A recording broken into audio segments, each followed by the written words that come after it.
ఇక Uppal RTC zonal work షాప్ను కరీంనగర్కు తరలించడానికి RTC యాజమాన్యం 5 సభ్యులతో కమిటీని ఏర్పాటు చేసింది. ఉప్పల్ జోనల్ వర్క్ షాప్లో పనిచేసేటువంటి 400 మంది ఆర్టీసీ కార్మికులు ఆందోళనలో ఉన్నారు. మియాపూర్ జోనల్ వర్క్ షాపు భూమి సుమారు 18 ఎకరాలు. అయితే భూమిని ప్రభుత్వ అనుమతితో యాజమాన్యం ప్రైవేట్కు లీజుకు ఇవ్వనున్నట్లుగా కార్మికులు ఆరోపిస్తున్నారు.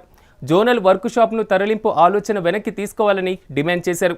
లేదంటే అన్ని కార్మిక సంఘాలు రాష్ట్ర వ్యాప్తంగా ఆందోళన ఉధృతం చేస్తారని హెచ్చరించారు.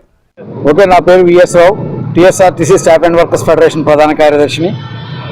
ఏదైతే ఈ రోజున ఉప్పర్ వర్క్ షాప్ని అదే రకంగా మియాపూర్లో ఉన్న యూనిట్స్ని కూడా ఇక్కడ నుంచి కరీంనగర్ షిఫ్ట్ చేయాలన్న ఆలోచన ఆర్టీసీ యాజమాన్యం ముందుకు వచ్చింది.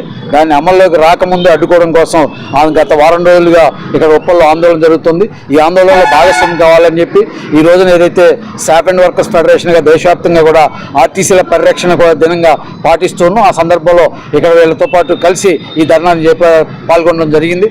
ఆర్టీసీ యాజమాన్యానికి ఒకటే మాట చెప్తున్నాం, ఈ రోజున ఏదైతే ఇప్పటి వరకు ఈ ఆర్టీసీ అభివృద్ధిలో కీలక పాత్ర పోషించిన నాన్ ఆపరేషన్ యూనిట్గా అక్కడ బీబీడబ్ల్యూ ఏదైతే ఉందో మియాపూర్ కానీ అక్కడ ఉన్న వర్క్షాప్ కానీ అదే రకంగా బస్ బాడీ బిల్డింగ్ యూనిట్ కానీ ఉన్నాయో, అట్లాగే ఉప్పల్ కూడా ఇక్కడ స్టోర్సు, అదే స్క్రాప్ యార్డు, ఇతరత్ర పర్చేజింగ్ ఇవన్నీ కూడా ఉన్నాయి. వీటన్నిటిని కూడా సుదూర ప్రాంతమైన కరీంనగర్ మార్చాలని చెప్పి ప్రయత్నం చేయడం అనేది ఆర్టీసీ సంస్థకి మంచిది కాదు, అది నష్టదాయకమైంది. అదే రకంగా ఇక్కడ అనేక కారణాలతో ఇక్కడ స్థిరపడి ఉన్న వీళ్ళే కాకుండా ఈ ఆస్తుల్ని నగదీకరణ చేయడం అనేది అత్యంత ప్రమాదకరమైన సమస్య. ఇవాళ ఏదైతే బీబీడీ ఉందో 18 ఎకరాల భూమి ఖాళీ చేసి అది కార్పొరేట్లకు అప్పచెప్పాలని చెప్పి ప్రయత్నం చేస్తున్నారు. తాత్కాలికంగా ఇప్పుడు ఉప్పల్లో ఉన్నదాన్ని కూడా దీన్ని కూడా ఒక భాగాన్ని తీసి ప్రైవేట్ వాళ్ళకి ఇచ్చేదానికోసం ప్రయత్నం చేయడం, ఆ రకంగా నగదీకరణ ఏదైతే కేంద్ర ప్రభుత్వం తీసుకొచ్చిన నగదీకరణ ప్రక్రియ ఉందో ఆర్టీసీలో కూడా వాటిని చేసేదానికి ప్రయత్నం చేస్తున్నారు. ఇవాళ ఆర్టీసీ ఈ రూపంలో ఉండొచ్చు, కానీ భవిష్యత్తు ఇంకొక 50 సంవత్సరాల తర్వాత ఈ ఆర్టీసీ విస్తరించాలంటే దానికి మరిన్ని భూములు కూడా అవసరం.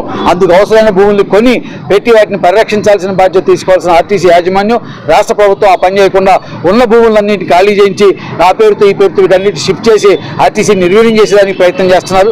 అందుకనే మేము ఈ రోజున ఆర్టీసీని పరిరక్షించాలని, విద్యుత్ బస్సుల విధానంలో మార్పులు తీసుకురావాలని, ఆర్టీసీలో విద్యుత్ బస్సులు నిర్వహించేలాగా చేయాలని, ఆర్థిక దోపిడీకి ఏదైతే అవకాశం కల్పిస్తున్న విద్యుత్ బస్సుల విధానాన్ని రద్దు చేయాలని చెప్పి వర్క్షాపులు వీటన్నిటిని కూడా పరిరక్షించాలని చెప్పి కోరుతూ డిమాండ్ చేస్తాం.